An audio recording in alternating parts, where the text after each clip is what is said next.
ஹஜ்ரத் கத்தாதா ரலியல்லாஹு அவர்கள் அவர்களுடைய கண் யுத்த களத்திலே கீழே விழுந்த பொழுது அந்த கீழே விழுந்த கண்ணோடு ஸல்லல்லாஹு அலைஹி வஸல்லம் அவரிடத்திலே வருகிறார்கள். யா ரசூலல்லாஹ், என் கண் விழுந்து விட்டது. ஸல்லல்லாஹு அலைஹி வஸல்லம் சொன்னார்கள், நீங்கள் கத்தாதாவே கொஞ்சம் பொறுமையோடு இருங்கள், அல்லாஹ் இதற்கு பகரமாக கூலியாக சொர்க்கத்தை உங்களுக்கு கொடுப்பான் என்று சொன்ன பொழுது கத்தாதா ரலியல்லாஹு சொன்னார்கள், யா ரசூலல்லாஹ், ஏற்கனவே என்னுடைய மனைவி என்னை அழகில்லாதவன் என்று சொல்லிக் கொண்டிருக்கிறாள். ஆனால் இப்பொழுது இந்த கண் இல்லாமல் நான் போனால், ஒரு கண் இழந்தவனாக நான் போனால் என் மனைவி மேலும் என்னை அசிங்கப்படுத்தி பொட்டை என்று சொல்லுவாளே, எனவே என்னால் தாங்க முடியாது, என்னால் அதை யூகிக்க முடியாது, எனவே எனக்கு கண்ணு தேவை யா ரசூலல்லாஹ் என்று சொன்ன பொழுது நபிகள் நாயகம் ஸல்லல்லாஹு அலைஹி வஸல்லம் அவர்கள் அந்த கண்ணை தன்னுடைய கரத்தினால் கத்தாதாவினுடைய கண் இருந்த பகுதியிலே ஒட்ட வைத்து தன்னுடைய முபாரக்கான அந்த எச்சிலை எடுத்து அதிலே தடவினார்கள் என்பது வரலாறு நமக்கு சொல்லி காட்டுகிறது. நபிகள் நாயகம் ஸல்லல்லாஹு அலைஹி வஸல்லம் அன்னவர்களால் அதை ஒட்ட வைப்பதற்கு சாத்தியமாகிற விஷயம், அவர்களால் முடியும். தல்ஹத் இப்னு உபைதுல்லா அவர்களிடத்திலே ரசூலுல்லாஹ் கேட்கிறார்கள், விரல்களை பொறுக்கி எடுத்து வாருங்கள் தல்ஹா, உங்களுக்கு நான் ஒட்ட வைத்து தருகிறேன் என்று சொன்ன பொழுது தல்ஹத் இப்னு உபைதுல்லா சொன்னார்கள், யா ரசூலுல்லாஹ், வேண்டாம் யா ரசூலுல்லாஹ், அந்த விரல்களை ஒட்ட வைக்க வேண்டிய அவசியம் இல்லை.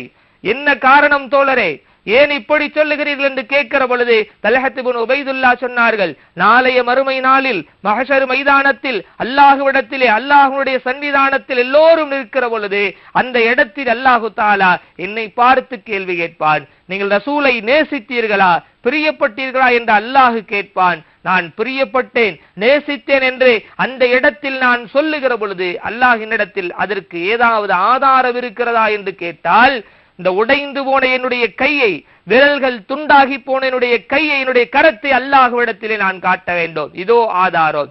இந்த நபிக்காக வேண்டி, இந்த நபியினுடைய உயிரை நான் பாதுகாக்க வேண்டும் என்பதற்காக வேண்டி, இந்த நபியை நான் நேசித்ததின் விளைவாக இந்த நபியின் மீது வந்த அம்புகளை நான் என்னுடைய கரத்தினால் தடுத்து என் விரல்களை நான் துண்டாக்கி கொண்டேன், இதோ இறைவா, இதோ ஆதாரம் என்று நான் அல்லாஹ்விடத்தில் நாளை அந்த இடத்தில் காட்ட வேண்டும் என்று யா ரசூலல்லாஹ், அதனால் ஒட்ட வைக்க முடியும் என்றிருந்தாலும் கூட எனக்கு அந்த விரல்கள் தேவையில்லை என்று சொன்ன சஹாபிகள் நபிகள் நாயகம் ஸல்லல்லாஹு அலைஹி வஸல்லம் அன்னவர்களுடைய தோழர்கள் நாம் நிறைய பார்க்க முடியும்.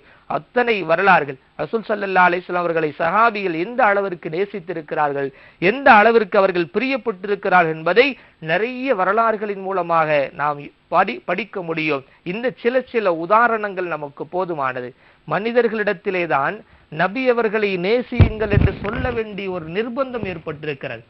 அன்னலாரை நீங்கள் நேசியுங்கள், அன்னலாரை பிரியப்படுங்கள் என்று அவ்வப்பொழுது இந்த உம்மத்துகளுக்கு, இந்த முஃமின்களுக்கு நாம் சொல்ல வேண்டிய ஒரு நிர்பந்தம் ஏற்பட்டிருக்கிறது.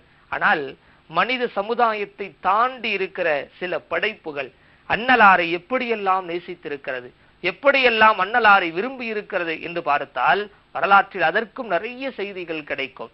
மஸ்ஜிதுன் நபவியிலே நபிகள் நாயகம் ஸல்லல்லாஹு அலைஹி வஸல்லம் அன்னவர்கள் ஒரு மெம்பர் படியை உபயோகப்படுத்துவார்கள். உஸ்வத்துல் ஹன்னானா என்று அந்த மெம்பர் படிக்கு சொல்லப்படும். முணங்கிய ஒரு படி மெம்பர் மரம் என்று சொல்லப்படும். இந்த உஸ்வத்துல் ஹன்னானா என்று சொல்லக்கூடிய அந்த மெம்பரை தான் நபிகள் நாயகம் ஸல்லல்லாஹு அலைஹி வஸல்லம் அவர்கள் உபயோகப்படுத்தினார்கள்.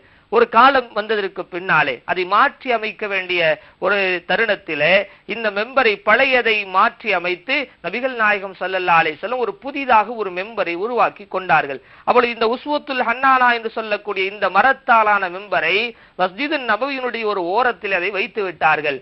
நபிகள் நாயகம் ஸல்லல்லாஹு அலைஹி வஸல்லம் அவர்கள் எப்பொழுதும் தாங்கி நிற்கிற அந்த மரம், எப்பொழுதும் அதை சாய்ந்து கொண்டுதான் மெம்பரிலே நின்ற குத்துபாவினுடைய பிரசங்கத்தை செய்கிற ரசூல் ஸல்லல்லாஹு அலைஹி வஸல்லம் அவர்கள் ஒரு நேரத்தில் வேறு ஒரு மெம்பரை தயார் செய்து அதிலே நிற்கிற அந்த காட்சிகளை பார்த்த அந்த உஸ்வத்துல் ஹன்னானா அழுத வரலாறு இமாம் புகாரி அவர்கள் அவர்களுடைய ஹதீஸ் கிரந்தத்திலே சொல்லி காட்டுகிறார்கள். சஹாபிகள் எல்லாம் அந்த சப்தத்தை கேட்கிறார்கள். அந்த மெம்பர் அழுதது, தேம்பி தேம்பி அழுதது. நபிகள் நாயகம் ஸல்லல்லாஹு அலைஹி வஸல்லம் அவர்கள் அந்த மெம்பரை ஆரவாரம் செய்து அந்த மெம்பரை கட்டிப்பிடித்து நபிகள் நாயகம் ஸல்லல்லாஹு அலைஹி வஸல்லம் தடவி கொடுத்தார்கள். அதற்கு பின்னால் அதனுடைய அழுகை அடங்கி போனது என்பது வரலாறு நமக்கு சொல்லி காட்டுகிறது. இது மரம் இப்படி அழுதது. இது ஒரு கட்டம் என்று சொன்னால் நபிகள் நாயகம் ஸல்லல்லாஹு அலைஹி வஸல்லம் அன்னவர்களுடைய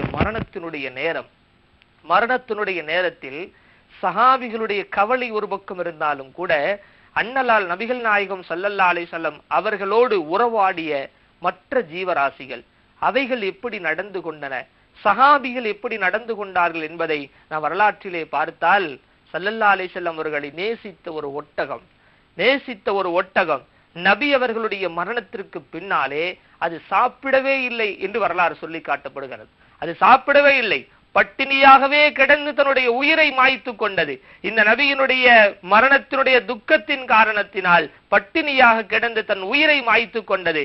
இது ஒரு பக்கம் என்று சொன்னால், நபி அவர்கள் எப்பொழுதுமே பயணிக்கிற கோவேரி கழுதை, அந்த கழுதையிலே ஏறித்தான் ஸல்லல்லாஹு அலைஹி வஸல்லம் அவர்கள் பயணப்படுவார்கள்.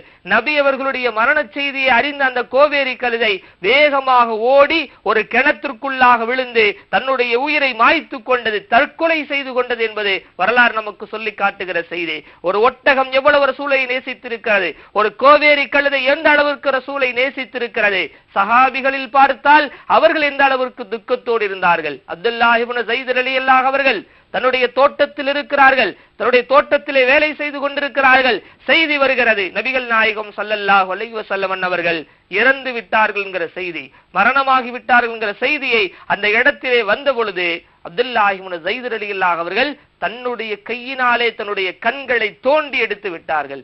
தன்னுடைய கண்களை தோண்டி அதை குருடாக்கி கொண்டார்கள். சொன்னார்கள் அப்துல்லாஹ் இப்னு ஸைத் ரலியல்லாஹு அவர்கள், எந்த கண்களால் நபிகள் நாயகம் ஸல்லல்லாஹு அலைஹி வஸல்லம் அவர்களை பார்த்தேனோ, இனிமேல் அந்த ஸல்லல்லாஹு அலைஹி வஸல்லம் அவர்களே இல்லை என்ற பொழுது இந்த அவர்களை பார்த்த கண்கள் இனி வேறு யாரையும் பார்க்க கூடாது என்கிற காரணத்தினால் என் கண்களை நானே குருடாக்கி கொண்டேன் என்று அப்துல்லாஹ் இப்னு ஸைத் ரலியல்லாஹு அவர்கள் சொல்லி அந்த கண்களை குருடாக்கி கொண்ட நிகழ்ச்சியும் வரலாறு நமக்கு சொல்லி காட்டுகிறது. இப்படியே நாம் நிறைய செய்திகளை நாம் சொல்லிக் கொண்டே போகலாம். சஹாபிகள் நபி அவர்களை இப்படி இந்த அளவிற்கு, எல்லையில்லாத அளவிற்கு அவர்கள் நேசித்திருக்கிறார்கள், அவர்களை பிரியப்பட்டிருக்கிறார்கள். அந்த ரசூல் இந்த இடத்தில் இருந்தால் நாமும் அந்த நேசத்தை வெளிப்படுத்துவோம். ஆனால் இந்த இடத்தில் அந்த ரசூல் இல்லை.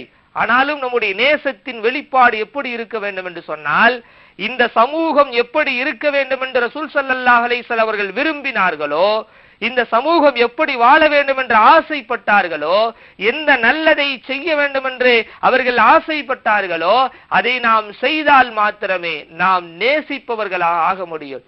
நபிகள் அவர்களை நான் நேசிக்கிறேன் என்று வார்த்தையில் சொல்லுவதை விட, நம்முடைய வார்த்தையில் சொல்லுவதை விட நம்முடைய வாழ்க்கையில் அதை வெளிப்படுத்தி காட்ட வேண்டும். அல்லாஹ் சொல்லுகிறானே, குல் இன் குன்தும் துஹிப்பூனல்லாஹ ஃபத்தபிஊனி யுஹிப்புக்குமுல்லாஹ், நீங்கள் அல்லாஹ் உங்களை நேசிக்க வேண்டும் என்று சொன்னால், அல்லாஹ்வை நீங்கள் பிரியப்படக்கூடியவர்களாக ஆக வேண்டும் என்று சொன்னால், நபியே அந்த மக்களுக்கு சொல்லுங்கள், என்னை நீங்கள் பின்பற்றி வாழுங்கள் என்று அந்த மக்களுக்கு சொல்லுங்கள் என்று நபிகள் நாயகம் ஸல்லல்லாஹு அலைஹி வஸல்லம் அவர்களை வைத்து அல்லாஹ் தஆலா சொல்லி தருகிறான் என்று சொன்னால், நம்முடைய நேசத்தின் உண்மையான வெளிப்பாடு அது எப்படி இருக்க வேண்டும் என்று சொன்னால், நாம் நபி அவர்கள் எப்படி சொன்னார்களோ அப்படி நாம் வாழ்ந்து காட்டுவது. அன்னலாருடைய வாழ்க்கை என்பது ஏதோ எதேச்சையாக நடந்த வாழ்க்கை அல்ல.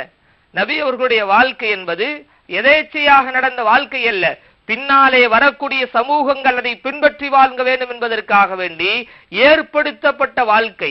நபி அவர்களுடைய தனிப்பட்ட வாழ்க்கை, சமூக வாழ்க்கை, கூட்டு வாழ்க்கை, குடும்ப வாழ்க்கை அத்தனையும் நபி அவர்களுக்கு ஏற்படுத்தப்பட்டதை தவிர இது எதேச்சையாக நடந்த வாழ்க்கை அல்ல. நாம் நிறைய வரலாறு நமக்கு சொல்லி காட்டும். நபி ஸல்லல்லாஹு அலைஹி வஸல்லம் அன்னவர்களுக்கு ஒரு தடவை 4 ரக்காஅத்துக்கு பதிலாக 2 ரக்காஅத்துகளை தொழ வைக்கிறார்கள். 2 ரக்காஅத்துகள். அப்பொழுது ஒரு சஹாபி கேட்டார், யா ரசூலல்லாஹ், நீங்கள் 2 ரக்காஅத்துகளை தொழ வைத்திருக்கிறீர்கள், 2 ரக்காஅத்துகள் தொழ வைத்ததனுடைய காரணம் என்ன? ஒன்று, 4 ரக்காஅத்துகள் 2ஆக அல்லாஹ்வினுடைய புறத்திலிருந்து உங்களுக்கு செய்தி அறிவிக்கப்பட்டதா, 2ஆக குறைக்கப்பட்டு விட்டதா, இல்லை நீங்கள் மறந்து விட்டீர்களா, என்ன காரணம் என்று கேட்கிற பொழுது நபிகள் நாயகம் ஸல்லல்லாஹு அலைஹி வஸல்லம் அந்த இடத்திலே சொன்னார்கள், நான் மறக்கவில்லை, குறைக்கப்படவும் இல்லை, ஆனால் மறக்கடிக்கப்பட்டேன் என்று ரசூல் ஸல்லல்லாஹு அலைஹி வஸல்லம் அவர்கள் சொல்வார்கள். மறக்கடிக்கப்பட்டேன் என்று ஸல்லல்லாஹு அலைஹி வஸல்லம் சொல்லுகிறார்கள். எந்த இடத்திலும் தவறுக்கு வாய்ப்பில்லாத நபிகள் நாயகம் ஸல்லல்லாஹு அலைஹி வஸல்லம், எந்த இடத்திலும் மறதிக்கு வாய்ப்பில்லாத ரசூலுல்லாஹி ஸல்லல்லாஹு அலைஹி வஸல்லம் அவர்கள் அல்லாஹுவால் மறக்கடிக்கப்பட்ட ஒரு நிகழ்வு தான் இது. காரணம், பின்னாலே இப்படி ஒரு சமூகம் தொழுகிற பொழுது அவர்கள் மறந்து விட்டார்கள் என்று சொன்னால் என்ன செய்ய வேண்டும் என்பதை அவர்களுக்கு சொல்லி தருவதற்காக வேண்டி நபிகள் நாயகம் ஸல்லல்லாஹு அலைஹி வஸல்லம் அவர்களுக்கு அல்லாஹ் அப்படி ஒரு மறதியை ஏற்படுத்தினான். தொழுகையை கற்றுக் கொடுத்த, தொழுகையை வாங்கி கொடுத்த, இப்படித்தான் தொழ வேண்டும் என்று நமக்கு போதித்து தந்த நபிகள் நாயகம் ஸல்லல்லாஹு அலைஹி வஸல்லம், ஒவ்வொரு தொழுகையும் நீங்கள் தவறாமல் அதனுடைய நேரத்தில் நீங்கள் சரியாக தொழுகுங்கள் என்று ரசூல் ஸல்லல்லாஹு அலைஹி வஸல்லம் அவர்கள் சொன்ன ரசூலுக்கு அவருடைய வாழ்க்கையில ஒரு 5 நேரத்தினுடைய தொழுகை கலாவாக ஆனது. ரசூலுல்லாவுக்கு தொழுகை கலாவாக ஆகிறதா என்று பார்த்தால், நபி அவர்களுக்கு தொழுகை கலாவாக ஆனது என்பது ஏதோ ஒரு காரணத்தினாலோ, ஒரு தர்ம சங்கடத்தினாலோ, ஒரு நிர்பந்தத்தினால் ஏற்பட்டதல்ல. இந்த கலா என்பது அல்லாஹுவினால் ஏற்படுத்தப்பட்ட ஒன்று.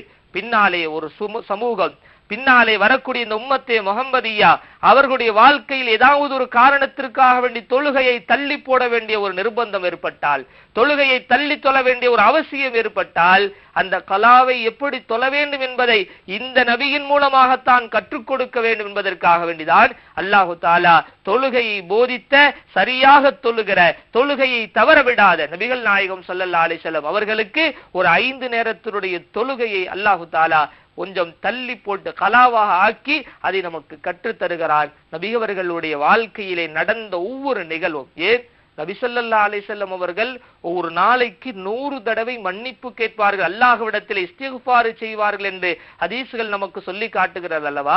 பாவமே இல்லாத ரசூல் ஸல்லல்லாஹு அலைஹி வஸல்லம் அவர்கள் ஏன் மன்னிப்பு கேட்க வேண்டும், அல்லாஹ்விடத்தில் இஸ்திக்ஃபார் செய்ய வேண்டும் என்பதை நாம் பார்க்கிற பொழுது, இது அவர்களுக்காக வேண்டி கேட்ட இஸ்திக்ஃபார் அல்ல, இந்த உம்மத்து இப்படி கேட்க வேண்டும் என்பதை நபி அவர்களின் மூலமாக அல்லாஹ் கற்றுத் தருகிறார். அல்லாஹ் எதை நபி அவர்களின் மூலமாக கற்றுத் தந்தானோ, எதை போதித்தானோ, அதை அந்த சஹாபிகள் அப்படியே பின்பற்றியதனுடைய விளைவுதான் அல்லாஹ் அந்த சஹாபிகளை ரலியல்லாஹு அன்ஹும் வ ரது அன்ஹு, அவர்கள் என்னை பொருந்திக் கொண்டார்கள், நான் அவர்களை பொருந்திக் கொண்டேன் என்று நபி அவர்களின் பின்பற்றியதனுடைய விளைவாக, அப்படியே தன்னுடைய வாழ்க்கையில எடுத்து நடந்ததனுடைய விளைவாக இப்படி அல்லாஹுவால் புகழாரம் சூட்டப்பட்டிருக்கிறார்கள்.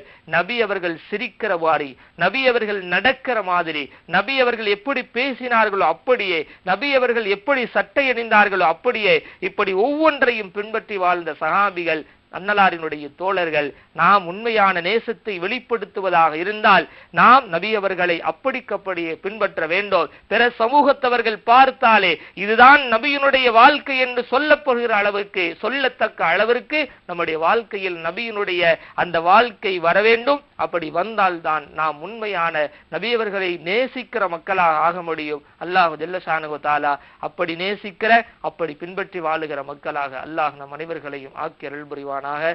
ஆமீன். வாஹிரு தஅவானா அல்ஹம்துலில்லாஹி ரப்பில் ஆலமீன்.